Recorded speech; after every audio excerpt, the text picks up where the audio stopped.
When the First World War began in 1914, the idea of fighting battles in the sky was still new and almost untested. Airplanes had only been invented just over a decade earlier by the Wright brothers, and at first, no one thought they would play a serious role in combat. In the beginning, planes were slow, fragile, and unreliable. They were mostly used for scouting enemy movements, flying low over trenches, and reporting back to commanders on the ground. But very quickly, armies realized the potential of controlling the skies. If one side could see enemy troop movements from above, they gained a huge advantage. This simple discovery changed the entire meaning of war. What started as observation flights soon led to armed encounters. Pilots carried pistols, then rifles, and later mounted machine guns on their planes. It was the birth of aerial warfare, a completely new way of fighting that the world had never seen before, and it set the stage for modern combat. Early planes take flight. The earliest planes used in World War I were not designed for war at all. They were basic wooden frames covered in fabric, powered by small engines that often failed in midair. These aircraft were open to the wind and weather, leaving pilots exposed to freezing air, rain, and even enemy fire. At first, their main job was to act as eyes in the sky. They flew above the battlefield, sketching maps and marking enemy positions, something that gave ground commanders a clearer picture of the war. But even with such a simple role, the importance of these flights was undeniable. Soldiers on the ground depended on this new perspective, which changed the way strategies were planned. As the war dragged on, engineers began to improve the designs. Stronger engines, more stable wings, and better controls made planes faster and safer to fly. What started as fragile machines, barely able to stay in the air, became powerful tools of war, proving that the future of combat would no longer be limited to the ground. From scouts to fighters, as the war continued, it became clear that airplanes could not remain simple scouts forever. When enemy planes flew overhead, they threatened to expose secret positions or surprise attacks. At first, pilots carried pistols or rifles to fire at one another during flights, but aiming from an unstable, shaking plane was nearly impossible. Engineers then took the next step, mounting machine guns directly onto aircraft.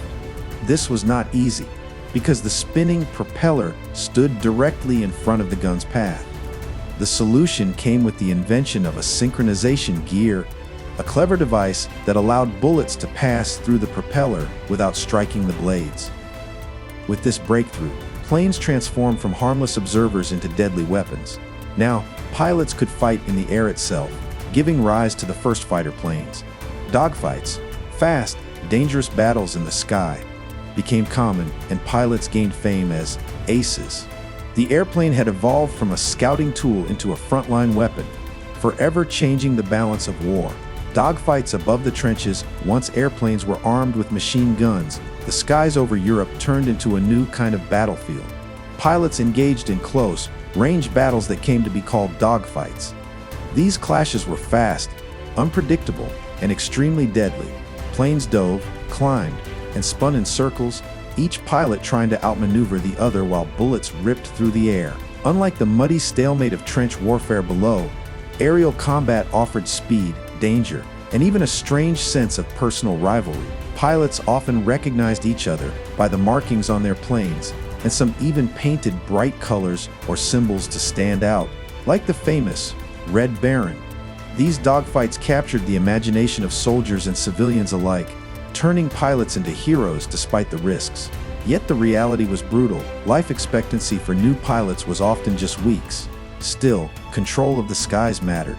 Winning a dogfight did not only bring glory, but also gave armies critical freedom to move and attack without fear of enemy planes above. Bombing raids began as the war dragged on. Commanders realized that airplanes could do more than scout or fight in the skies. They could attack targets far behind enemy lines. This led to the first bombing raids in history.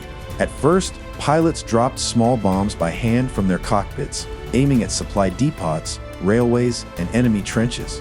It was a crude method, but it forced armies to rethink what front lines even meant. Soon, larger planes were built to carry heavier loads, and bombings became more organized. Cities and factories were no longer safe, as aerial raids struck fear into civilians as well as soldiers. These missions were dangerous, since slow, moving bombers became easy targets for faster enemy fighters. But they showed how the battlefield had expanded. For the first time, wars were not just fought where armies met, but also in the skies above, reaching deep into enemy territory. This shift made air power an essential tool for both offense and defense. Technology shapes the battle. World War I turned into a testing ground for aviation technology. Each side raced to improve their planes, knowing that whoever controlled the skies gained a major advantage. Engines became more powerful, allowing aircraft to climb higher and fly faster. Stronger materials replaced fragile wood and fabric, making planes more durable in combat. Innovations like synchronized machine guns, bomb racks, and better communication tools gave pilots new ways to fight. Even cameras mounted on planes changed warfare, as aerial photographs gave armies detailed maps of enemy positions that were impossible to see from the ground. Every improvement pushed the limits of what planes could do, turning them from experimental machines into professional war tools. This rapid progress showed the world how vital air power had become. The war proved that technology and combat were linked forever, and battles would no longer be won by manpower alone, but also by the machines that ruled the skies. Lessons for future wars. By the end of World War I, the role of airplanes had grown far beyond what anyone expected in 1914. Armies learned that control of the air was just as important as control of the ground. Reconnaissance flights showed the value of constant surveillance. Fighter planes proved the power of speed and maneuverability, and bombers revealed that wars could reach deep into enemy territory, even cities far from the front. These lessons reshaped how nations prepared for the future. Military leaders began to invest heavily in air forces, no longer treating them as secondary to armies and navies. Training programs, better aircraft designs, and strategies built around air superiority became central to defense planning. The experiences of dogfights, bombing raids, and technological innovation in WWI laid the foundation for how wars would be fought in the 20th century and beyond. It was clear the next great conflict would not only be fought on land or sea, but in the skies. Legacy in modern combat. The legacy of World War I aviation continues to shape modern combat. What began with fragile wooden planes evolved into the foundation of today's powerful air forces. The ideas tested in the Great War, air superiority, bombing campaigns, and close air support, remain central strategies in every major conflict. Modern fighter jets, bombers, and drones all trace their roots back to those first experiments over the trenches of Europe. The belief that winning the skies means controlling the battlefield has never faded. Nations now spend billions to develop stealth aircraft, precision weapons, and advanced defense systems, all driven by lessons learned more than a century ago. The courage of early pilots, flying under impossible conditions, opened the path for the air power we see today. The First World War proved that the sky was no longer a limit, but a battlefield of its own, and its influence still defines the way wars are fought across the globe.